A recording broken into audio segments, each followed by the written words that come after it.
Hi guys, this is Vivek Saini and you watching me on India रेव्स guys. स्वागत है एक और नई वीडियो में। आज हम रिव्यू करने वाले हैं इस अमेजिंग गाड़ी को। मैं जानता हूँ टाइटल मैंने कुछ अटपटा सा इसलिए रखा है क्योंकि सच में इस गाड़ी की रीसेल वैल्यू अमेजिंग है, एक नंबर है। और मुझे लगता है कि इससे बेहतरीन रीसेल वैल्यू एक्चुअली कोई भी गाड़ी इंडिया में फ़िलहाल के तौर पे फिलहाल के टाइम पे तो है किसी की भी रीसेल वैल्यू इससे बेहतरीन, स्विफ्ट से बेहतरीन रीसेल वैल्यू किसी भी गाड़ी की नहीं है। हर एक मैकेनिक जो है उसके पार्ट्स को जानता है, इवन कोड नेम जानता है, जितना भी कोड नेम दिए हुए हैं इसके पार्ट्स पे वो सब जानता है। इसके इंजन लोगों को काफ़ी पसंद है, इसको मॉडिफाई करना लोगों को काफ़ी पसंद है। तो ईजी टू हैंडल है, ईजी टू मेंटेन है। सर्विस इंटरवल्स काफ़ी ठीक तरीके से मेंटेन्ड है, मतलब कि हर एक साल में या तो आप सर्विस करवा लो इसकी या फिर तकरीबन 10,000-12,000 किलोमीटर पे करवा लो, कहीं पर भी करवा लो, कोई फ़र्क नहीं पड़ता है। ये ऐसी एक गाड़ी है और माइलेज के नाम पर अमेजिंग माइलेज डिलीवर करती है। अभी मेरे ख्याल में काफ़ी अच्छे माइलेज फिगर्स इसके हैं अपनी श्रेणी में। अगर नई जनरेशन की बात करें तो टॉप नॉच माइलेज फिगर्स इसको BS6 में एक्चुअली मिले हैं। ये BS4 है बाय द वे। इसको रिव्यू करते हैं, जानते हैं कि ये कितना फिलहाल के तौर पे माइलेज दे रही है, मैंने कितनी चलाई है ये, क्योंकि ये मेरी ज़िंदगी की एकमात्र उन गाड़ियों में से है जो एक्चुअली मैं हर महीने तकरीबन 1,000-1,200 किलोमीटर चलाता हूँ। इसी से मैंने मनाली वाली ट्रिप भी करी थी। अगर आपने वो मनाली वाली ट्रिप नहीं देखी है तो बहुत कुछ मिस आउट कर रहे हो मेरे दूसरे चैनल पे, जो कि ट्रैवल का चैनल है।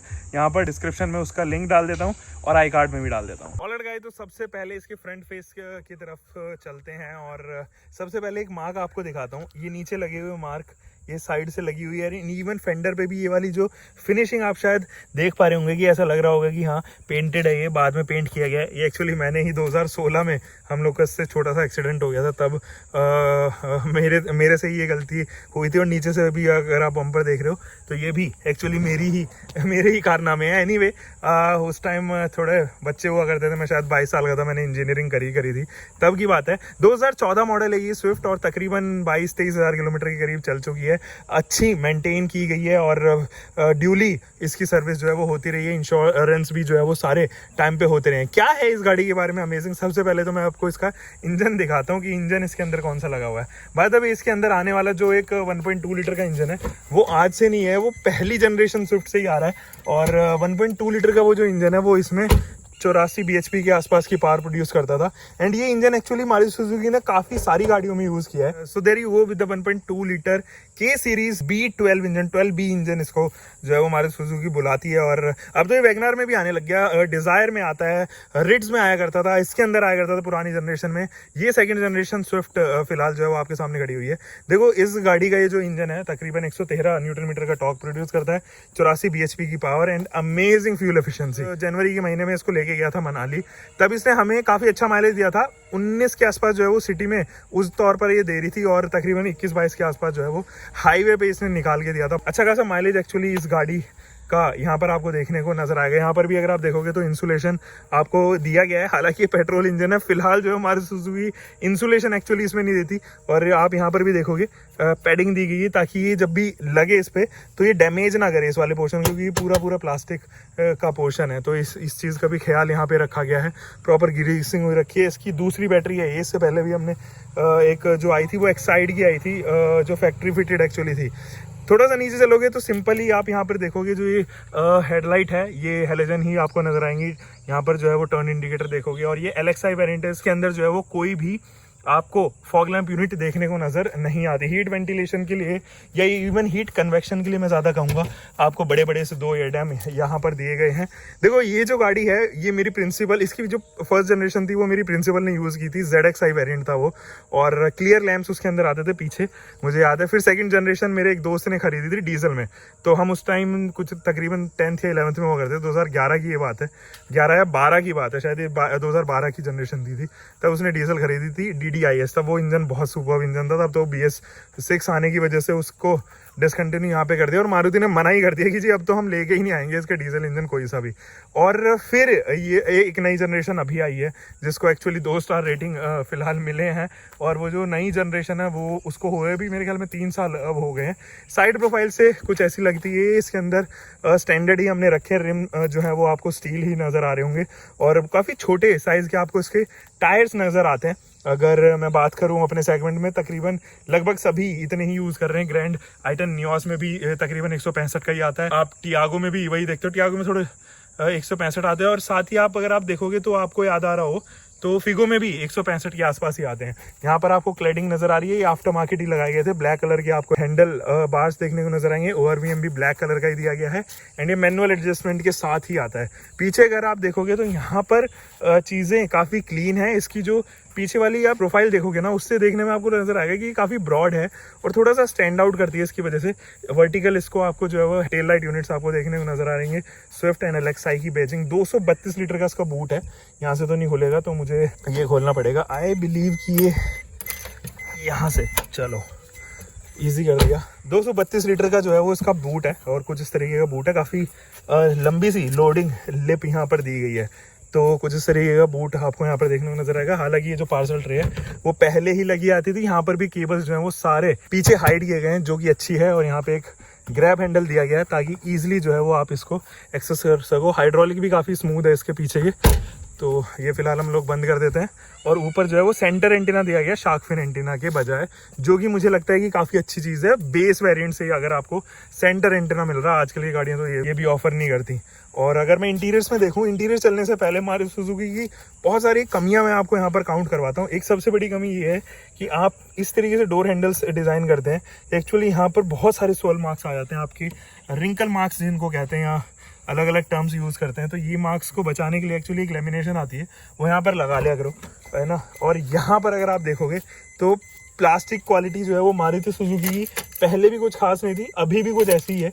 यहाँ पर अगर आप देखोगे बहुत सारे स्क्रैचेस देखने को नजर आएंगे, जबकि इतनी ज़्यादा गाड़ी चली नहीं है। यहाँ पर अगर आप देखोगे ये सारे स्क्रैचेस जो है वो कहीं ना कहीं दिखा देती हैं कि हाँ, प्लास्टिक क्वालिटी अभी भी उस ग्रेड की नहीं है जिस ग्रेड की एक्चुअली होनी चाहिए। ये जो है वो आपको यहाँ पर पावर विंडोज देखने को नजर आ रहे होंगे। एलेक्साई में एक्चुअली फ्रंट में ही आते हैं, रियर में नहीं आते हैं। कुछ इस तरीके का आपको इंटीरियर्स भी यहाँ पर ऑफर होता हुआ नजर आएगा। सोनी का हम लोगों ने इसमें स्टीरियो लगवाया था और ये मैनुअल ही एसी है एक्चुअली यहाँ दे गए। 12 वोल्ट का डीसी सप्लाई।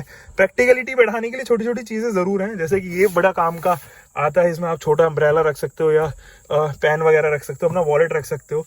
और एक चीज़ ये वैगनार में भी आया करती थी, अब इनको रिमूव कर दिया गया है, जो कि एक्चुअली कप होल्डर्स हैं और एक कप होल्डर आपको इधर भी मिलता है। अब ज़रा सा अगर मैं बताऊं इसके स्टीयरिंग व्हील को, तो कोई भी आपको स्टीयरिंग कंट्रोल्स आपको ऐसा सच नहीं मिलेंगे और नॉर्मली स्टीयरिंग व्हील आपको यहाँ देखने को नज़र आता है। कुछ इस तरीके की फॉब आपको यहाँ पर देखने को नजर आएगी। ये जो की फॉब है ये नॉर्मल की फॉब है और न जाने कितने सालों से एक्चुअली मारुति सुजुकी इस डिज़ाइन को भूलने का नाम ही नहीं ले रहा, उसे डिज़ाइन ही नहीं करनी नई key fob. I don't know why अभी भी ये की फॉब आपको नए वाली गाड़ियों में देखने को नजर आएगा, नए वाली इनफैक्ट बलिनो जैसी गाड़ियों में, डिजायर जैसी गाड़ियों में देखने को नजर आएगा। फिलहाल अगर मैं आपको इसका स्पीडोमीटर दिखाऊं तो कुछ इस तरीके का स्पीडोमीटर है। टैकोमीटर इसमें VXI से स्टार्ट होता है। Temperature gauge, fuel gauge and MID, ये तीनों चीज़ एक ही जगह दी गई है। ठीक है, कन्वेंशनल है, काफ़ी सिंपल सा लगता है देखने में। यहाँ पर भी जो है वो बाकी डैशबोर्ड सिंबल्स आपको देखने को नजर आएंगे एंड हेडलाइट लेवलर वगैरह इधर। बाकी सारे कनेक्शन जो है वो जस्ट इसके पीछे दिए गए हैं। और IRVM जो है वो किसी भी नाइट मोड के साथ में नहीं आता है। यहाँ अगर आप देखोगे तो एक कार्ड होल्डर ज़रूर दिया गया है, यहाँ पर कोई भी कार्ड होल्डर ऐसे नहीं मिलता। हालांकि ग्रैब हैंडल ज़रूर आपको जो है वो तीनों ही जगह दिए गए हैं। एक शेयरिंग के तौर पर आपको जो है वो यहाँ पर लाइट दी गई है, जिसको आपको शेयर करनी पड़ेगी पीछे वाले पैसेंजर्स के साथ में। अब यहाँ पर भी अगर आप देखोगे तो स्क्रैचेस देखने को नज़र आएंगे। ये स्क्रैचेस एक्चुअली ऐसा नहीं है कि कोई निशान है, ये एक्चुअली पड़ा ही हुआ है। और काफ़ी सारे स्क्रैचेस आपको देखने को नजर आएंगे जो कहीं ना कहीं ब्रिटलनेस को दर्शाते हैं कि इसकी जो प्लास्टिक क्वालिटी है वो कहीं ना कहीं हल्की सी ब्रिटल ज़रूर यहाँ पर दी गई है। और इसको ज़रा ऑफ कर लेते हैं। ऑटोमेटिक क्लाइमेट कंट्रोल इसमें नहीं आता है, मैनुअल ही क्लाइमेट कंट्रोल आता है। HVAC यूनिट काफ़ी अच्छी है, लिटरली आपको मतलब शायद ये 5 से 10 मिनट ही लगाए अगर 40 के आसपास का जो टेम्परेचर हो रहा है गाड़ी को एक्चुअल में ठंडा करने में। और 25,000 किलोमीटर ये एक्चुअली मार्क कर चुकी है। अब ज़रा सा पीछे का भी दिखा देता हूँ। हालांकि मेरा सेटअप वगैरह जो है वो पीछे यहाँ पर रखे हुए हैं, तो कुछ इस तरीके के यहाँ पर कोई भी हेड रिस्ट्रेन नहीं आते, ना एडजस्टेबल ना फिक्स्ड। ये थोड़ा सा सैड पार्ट मुझे ज़रूर यहाँ पे लगा। बाकी तो इसकी सीट्स काफ़ी कंफर्टेबल है। 200-300 किलोमीटर अगर आप चल रहे हो एक सिंगल रन में तो पीछे वाले लोगों को ज़्यादा प्रॉब्लम नहीं आती है, आप बिना किसी रुकाव के चल सकते हो। और यहाँ पर भी अगर आप देखोगे तो बहुत ही छोटा सा जो है वो फ्लोर हम्प दिया गया है। अब जरा सा बात कर लेते हैं ये गाड़ी अब चलाने में अब कैसी रह गई है। ये जो टायर ट्रेड आप देख रहे हो ये ओरिजिनल टायर्स हैं बाय द वे। इन 7 सालों में इसके टायर्स चेंज नहीं हुए हैं क्योंकि 25,000 किलोमीटर चली हैं। अब इनकी रबर जो है वो उनकी वो ज़रूर एज शो करने लग गए हैं, तो उम्मीद है कि इस साल हम लोग इसके टायर्स बदले। सस्पेंशन इसके काफ़ी सुपर्ब है, मक्खन एकदम स्टेबल रहती है गाड़ी। अगर मैं 3 डिजिट्स भी कर रहा हूँ तो 120-130 तक काफ़ी स्टेबल रहती है। उसके बाद ज़रूर ऐसा लगने लग जाता है कि अनसेफ कहीं ना कहीं हो गया हमारे लिए इसको चलाना। तो चलो चलाते हैं, एक टेस्ट ड्राइव लेते हैं और उसके बाद कंक्लूड करते हैं कि एक्चुअली स्विफ्ट है कैसी और क्या लॉन्ग टर्म के लिए ये लेनी चाहिए, रीसेल वैल्यू इसकी कैसी होगी, उन सभी चीज़ों के बारे में बात करते हैं। तो गाइज पहले तो लगा लेते हैं सीट बेल्ट और फिर आपको इसके इम्प्रेशंस देता हूँ। देखो गाइज ये जो एक गाड़ी है ये इंडिया की मतलब तकरीबन 2 जनरेशन ने यहाँ पर फायदा उठाया होगा, 2 डिकेड में बॉर्न होने वाली जनरेशन में। एक तो 1990s में और एक 2000s।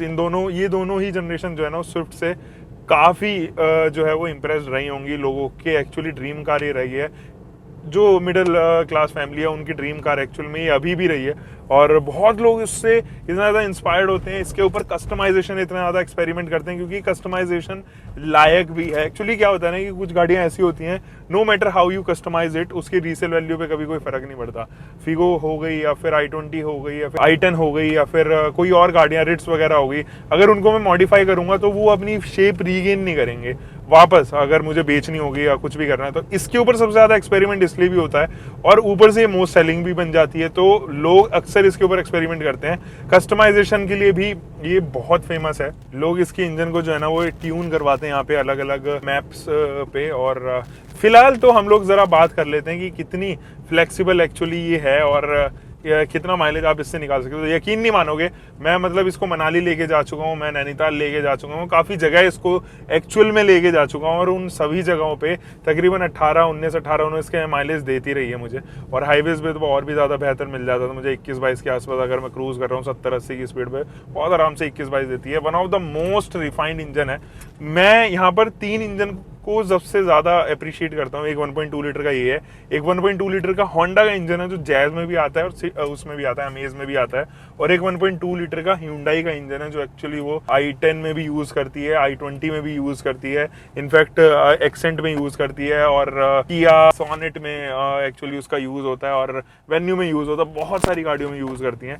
लेकिन इन सभी में सबसे बेहतरीन, सबसे रिफाइंड, सबसे माइलेज गिविंग इंजन एक्चुअली यही है।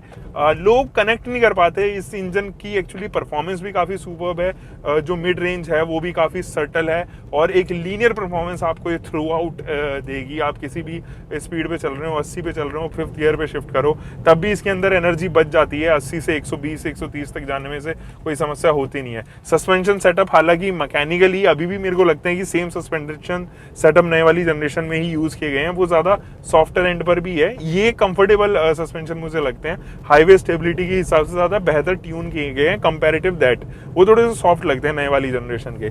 और ये एक्चुअली सिटी और हाईवे के लिए ज़्यादा सपोर्टिव मुझे लगे। एक्चुअल में कंफर्टेबल राइड है ये एक्चुअली आपको देगी, कोई प्रॉब्लम उसमें भी नहीं होने वाली है। इसका स्टेयरिंग ज़रूर मैं कहूँगा थोड़ा सा हार्ड रहता है, ओवर हाई स्पीड जो है वो तकरीबन ये सेंसिटिविटी लेवल जो है वो इंक्रीज करती जाती है। जैसे कि आप और गाड़ियों में भी देखते हो, कुछ गाड़ियाँ ऐसी होती हैं जिनके अंदर पावर स्टेयरिंग जैसी फैसिलिटी नहीं आती थी पहले BS4 में या 3 में, तो उसमें क्या होता था कि 60-70 की स्पीड के बाद में आपको वो सेंसिटिवनेस कहीं ना कहीं लगने लग जाती थी कि हाँ अब सेंसिटिविटी जो है वो इंक्रीज हुई है, थोड़ा सा जो इसका स्टेयरिंग का रेस्पॉन्स है वो थोड़ा इंप्रूव हुआ है। तो यहाँ पर इसके साथ में भी यही केस हो जाता है, पावर स्टेयरिंग होने के बावजूद भी थोड़ा सा हार्ड है और ये ओवर द हाई स्पीड जो है ना थोड़ा सा सॉफ्ट हो जाता है। बाकी मैं किस चीज़ के बारे में और बात करूं, रीसेल वैल्यू एक बड़ा मुद्दा है इस गाड़ी को लेके।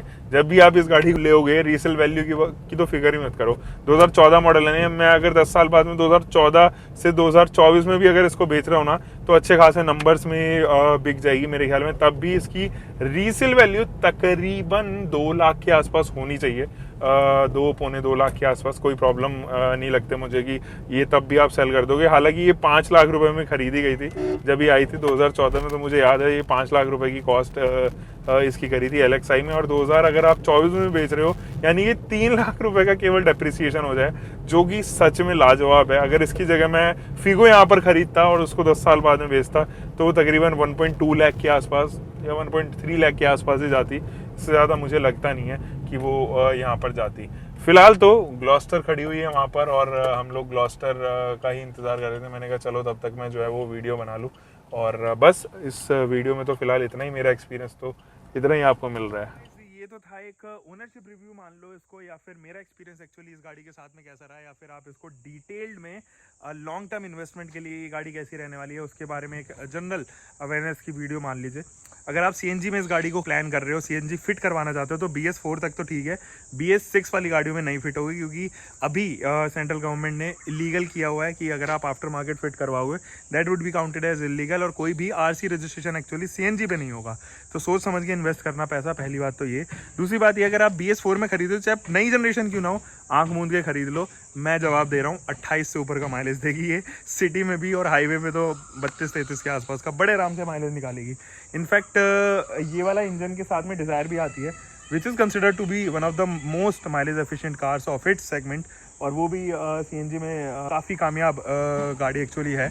इस गाड़ी को आप CNG में प्लान कर सकते हो, आप इसको पेट्रोल में प्लान कर सकते हो, आप इसको डीजल में प्लान कर सकते हो, ये तीनों ही ऑप्शन आपके लिए खुल जाते हैं।